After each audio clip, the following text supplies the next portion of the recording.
Hi guys, welcome back to my channel. I know ini udah lama banget since aku nge-vlog or like show up di YouTube or even just talk to you guys, and I genuinely miss it so much.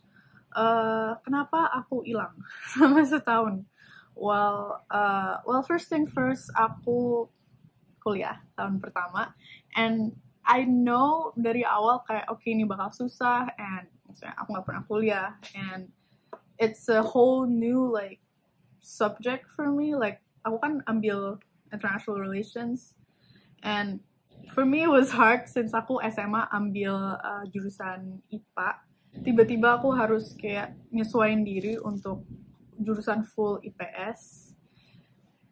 Well, that was alright, and also aku kayak adjust banyak dengan living here alone and everything. And gini loh, this is my excuse of not vlogging.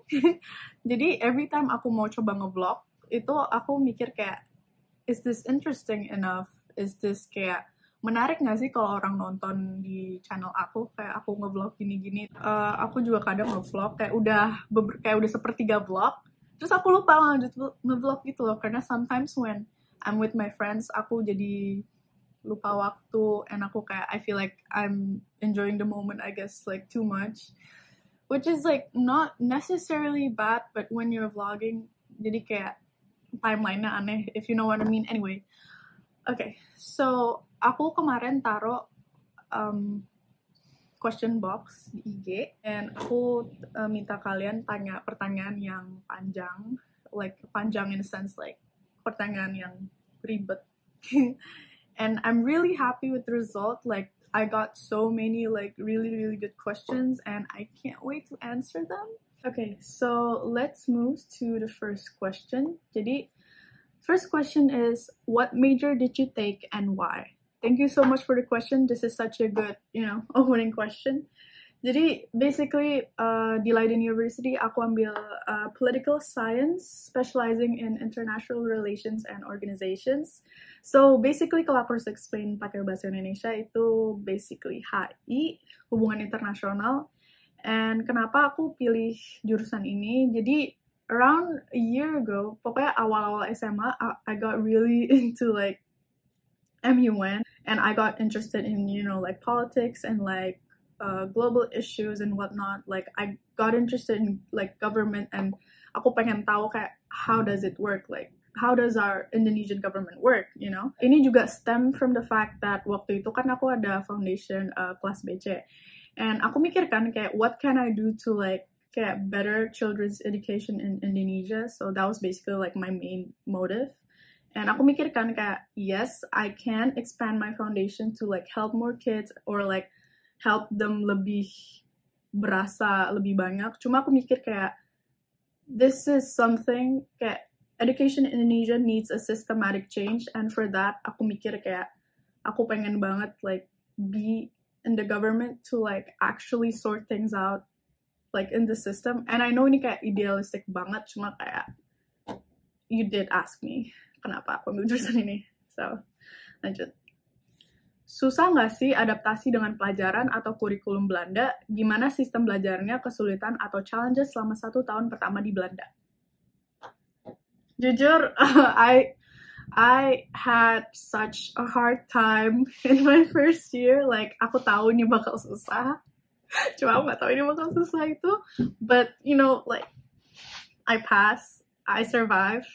Jadi, mereka ada block. Jadi, aku ada 2 semester nih, semester 1 sama semester 2, and 1 semester itu dibagi ke 2 blok. So, in my first year, like in my whole year, I have blok 1, blok 2, blok 3, blok 4. Jadi, kadang satu blok itu ada antara 2 pelajaran atau 3 pelajaran kan. And so, 1 block is comprised of 8 weeks, dan dalam 8 minggu itu kita, jadi di akhir 8 minggu itu kita ada exam. Penilaiannya untuk setiap subjek itu beda. That's why every subject ada silabusnya. Silabus itu basically kayak pelajaran ini itu bakal belajar apa aja dan bakal dinilainya kayak gimana. Dan kayak like teaching plan of the subject. Jadi kan aku ada beberapa pelajaran nih di year pertama aku. Nah, mereka tuh antara ada work group atau nggak ada work group. Jadi kalau pelajaran aku ada work group nih, misalnya si Introduction to International Relations, dia kan ada work groupnya. So if that subject has a work group, to pass the subject, kita harus ada nilai minimal 5. Karena I think the passing grade for one subject is 5.5. Berarti kalau subjek ini nggak ada work group, kayak misalnya Introduction to International Organization, kan dia nggak ada work group nih. So in the exam you need to have a minimum of 5.5. Jadi ya itu basically KKM-nya Belanda. And pas aku tahu KKM Belanda itu kayak 5,5, aku mikir kayak, that's not that hard. I was wrong. I mean kayak, like it shouldn't be that hard. Now that I've finished it, I thought like it wasn't that hard. But the thing is, like this is not me kayak backing myself up with like alasan, like beberapa macam alasan and whatever. This is generally just my first year experience that I would like to tell you guys.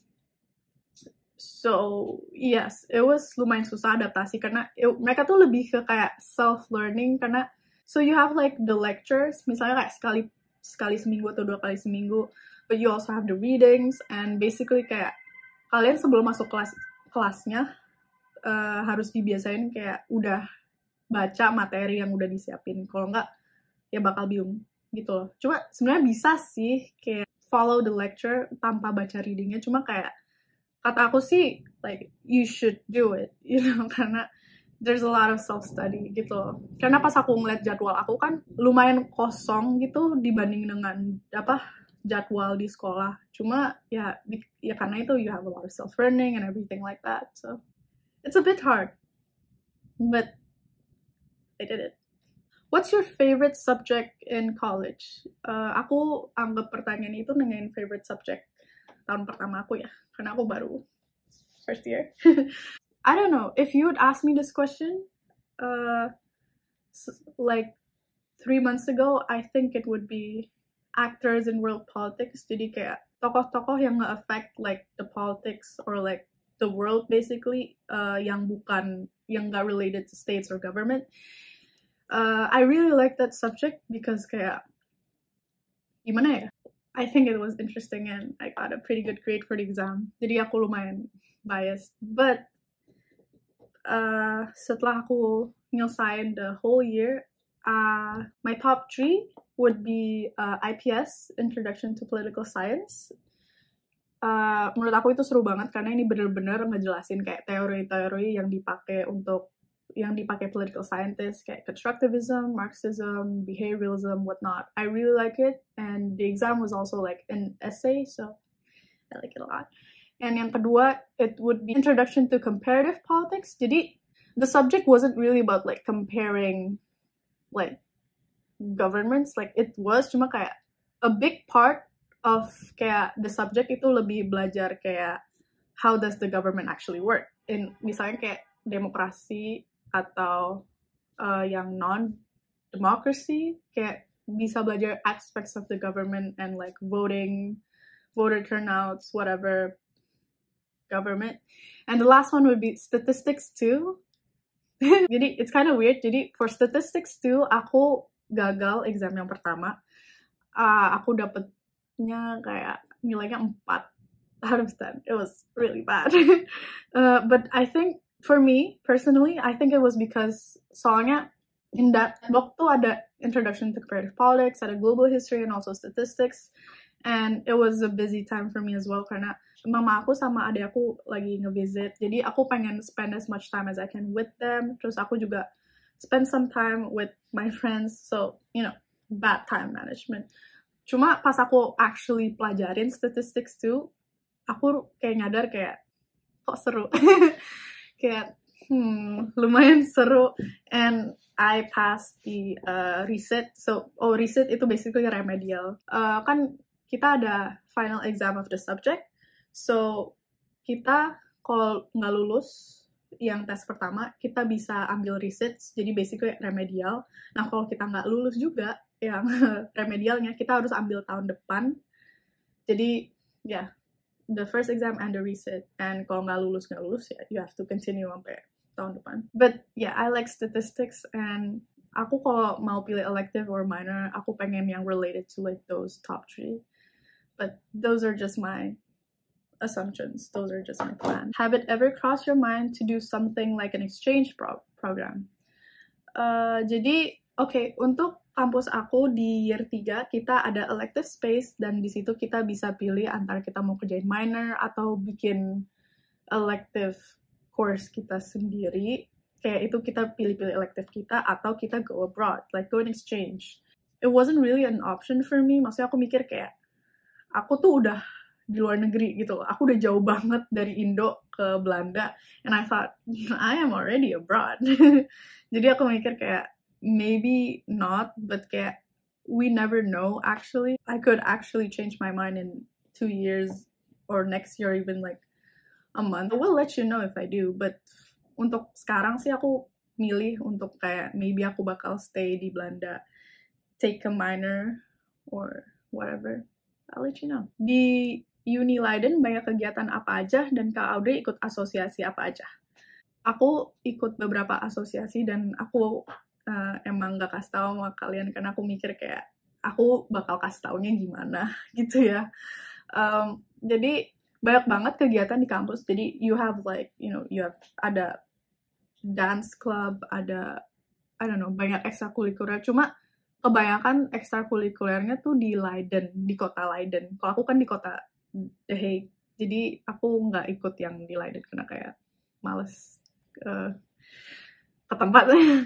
And for associations, aku ikut 3. Jadi pertama aku ikut SPIL, aku bagian the promotion committee. So I basically just make posters, and it's very fun for me because aku generally suka graphic design and I like making posters. Plus kita harus bikinnya di Canva anyway, so it's not very hard. And the second one is Cyrus, tapi aku ikut trips committee-nya. So in this committee aku basically bikin trips that we can go to. And the last one, aku ikut PPI Belanda, aku bagian PSDM, which is pemberdayaan sumber daya manusia. Jadi kita basically bikin workshop, seminar, and whatnot. Jadi, and kemarin aku sempat bikin speed networking program. It was really nice. It was really like, menurut aku itu useful banget buat yang ikut. And aku rencana bakal lanjutin lagi sih. Pernah ngalamin body shaming nggak di Belanda? Pernah, tapi nggak di Belanda.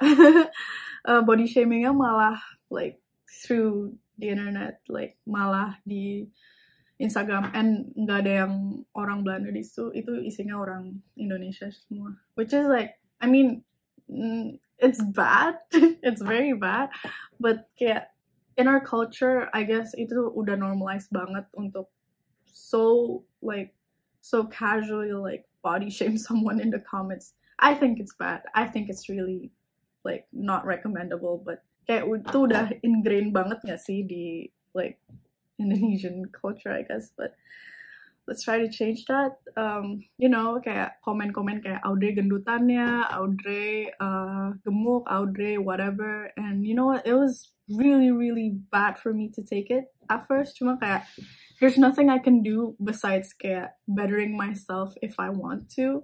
Cuma kalau body shaming kayak di Belanda, like here in real life, enggak sih, cuma ya kadang masih ada yang quote-unquote like rasis, I guess. Kadang aku jalan biasa, like minding my own business, and kadang aku dipanggil ni hao, konnichiwa, whatever, or like Squid Game. But iya, makanya aku mikir kayak, konnichiwa mulu, ni hao mulu, kapan aku dapat assalamualaikum? I mean, as long as they're not. Tapi waktu itu aku pernah di-harass sama teman aku. Soalnya waktu itu kita ke pantai and we were wearing a dress because like we wanted to be pretty, obviously. Cuma sempet sih kayak di-harass sama like 2 pria dewasa gitu, and mereka tuh kayak ngikutin kita, and mereka tuh kayak teriak-teriak ni hao, and whatever. It was very very uncomfortable, and I do not wish that on anyone. Ceritain awal mula masuk agency model di sana, tantangannya apa? Jadi aku pas awal datang sini, aku langsung daftar casting, like a few casting agencies. It was super simple, I guess, menurut aku. Soalnya aku email, jadi aku cari-cari agency di Belanda, terus aku nge-email aku nge-email mereka, aku kirim com card aku, and aku cerita, iya aku dari Indonesia, aku pengen coba modeling di sini, whatnot, whatever. Ya hampir sama sih di Indo gitu ceritanya. Kayak kalau mereka suka kita di email balik kayak, hey kita pengen lihat kamu in real life, so I did come and they took my photos, didiskusi lagi, and then they decide if they want me in the end or not. And kayak alhamdulillah aku dapat like a few options, and akhirnya at the end aku milih new generation model management. The third question is, how do you deal with insecurities and your limit? I don't. That was a joke, sorry. I was in a pretty bad place around 2 months ago, a month ago. It was because like everything was really bad. Kayak aku nggak ngerti pelajaran aku, and aku setiap ngaca aku nggak suka the person in front of me. Kayak gila gue jelek banget and everything. And kalau aku sih cara dealnya tuh kayak I surround myself with a positive environment. Aku surround myself with my friends yang maksudnya I like spending time with them, and I know that they like spending time with me as well. And itu bener-bener kayak kind of like distracting yourself, and at the end aku harus kayak basically terima whatever's going on. And aku kayak basically kayak lepas gitu loh, kayak you know what, kayak gue gak bakal mikirin lagi. Kayak untuk pelajaran I'm gonna do my best, gue bakal belajar aja and see if I understand. And buat kayak untuk badan aku, untuk muka aku, kayak I try to like eat healthier, which kalau lagi exam season I don't. But I try to like, intinya aku lepas aja. Kayak sometimes there are things out of your control, and even if it is in your control and kayak kamu bisa merubah itu, I feel like you should do it. Tapi kayak ya udah pelan-pelan aja gitu loh, like nggak ada yang ngejar. Like hidup tuh lagi like kamu hidup tuh nggak dikejar orang gitu. And I think untuk improvement, untuk progress, I think ini bener-bener in your own pace. And I let myself improve in my own pace, and I actually did improve. And also aku juga mulai berdoa lagi, kayak tapi berdoanya bener-bener yang kayak bersyukur sama yang bener-bener kayak lepas di tangan Tuhan aja gitu loh. Kayak ya Allah, aku pengen yang terbaik aja, semoga aku bisa berusaha yang terbaik. And it actually did happen. It was really nice. Okay, what advice would you give to a person who just started modeling? I think itu menurut aku sih is to embrace your uniqueness. Kayak I guess one itu embrace your uniqueness. Maksudnya I believe that semua orang pasti punya keunikannya sendiri-sendiri, meskipun kalian tuh nggak nyadar.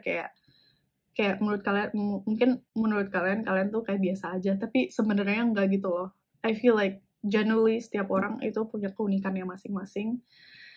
Dan aku tuh sebenarnya nggak nyadar kalau like mata aku sama kaki aku nggak nyadar mata aku sama kaki aku itu kayak keunikan aku, atau kayak one of my like advantages, I guess, until sampai beberapa orang bilang mata kamu bagus banget, I like your eyes, I think your eyes are pretty. And maksudnya kayak kalau orang berkali-kali ngomong gitu, there must be something, right? Jadi aku nggak percaya sampai aku kayak mikir dan nyadar maybe they're right. Maksudnya kayak you know what, daripada kayak nggak percaya atau apa, might as well kayak believe them, you know. Perbanyak ngaca, karena dulu aku nggak suka ngaca, and karena menurut aku kayak gila, gue ngapain sih, narsis banget.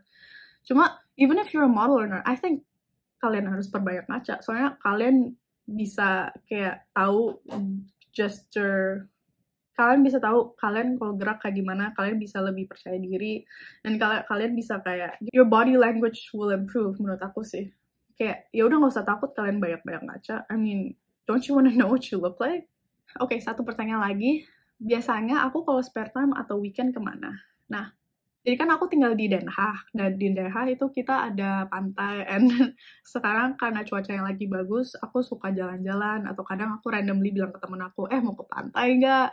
Jadi kita ya naik tram atau bus, terus ke pantai, or I just basically just hang out with my friends, or just sleep, karena it's either that aku bakal belajar, atau have spare time, so might as well get some rest while you're at it, you know.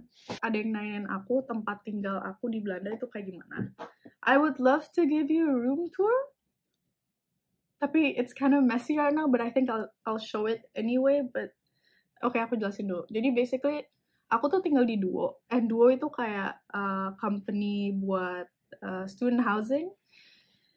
And I was lucky I actually got a room because bener-bener susah banget cari housing di Belanda. Jadi buat kalian yang pengen housing di Belanda, the moment kalian daftar, mau keterima atau enggak, mending kalian cari housing. Karena emang sesusah itu. Menurut aku ya, and menurut like a whole bunch of other people, it is actually pretty hard. It was an experience aku nggak mau lewatin lagi karena aku sempat kayak nggak ketemu housing, jadi aku harus sebulan dulu kuliah online and baru aku nyampe sini. But like it's not impossible, it's not the worst thing ever. Cuma I would recommend to, you know, kalau kalian mau di Belanda, mending kalian cari housing sekarang. Aku tuh tinggal di gedung namanya Stamkaartstraat, kalian bisa Google aja. Well, it looks like a container, and it is a container, I know, but it is a house. And aku tinggal di studio, jadi aku tinggal sendiri. And the good thing is aku tinggal di area yang dimana banyak student housing juga. Jadi aku deket sama teman-teman aku tinggal jalan, terus udah nyampe. Terus like my very close friend lives like 4 doors away from me. Jadi it's very nice to just like come over and kayak ngobrol.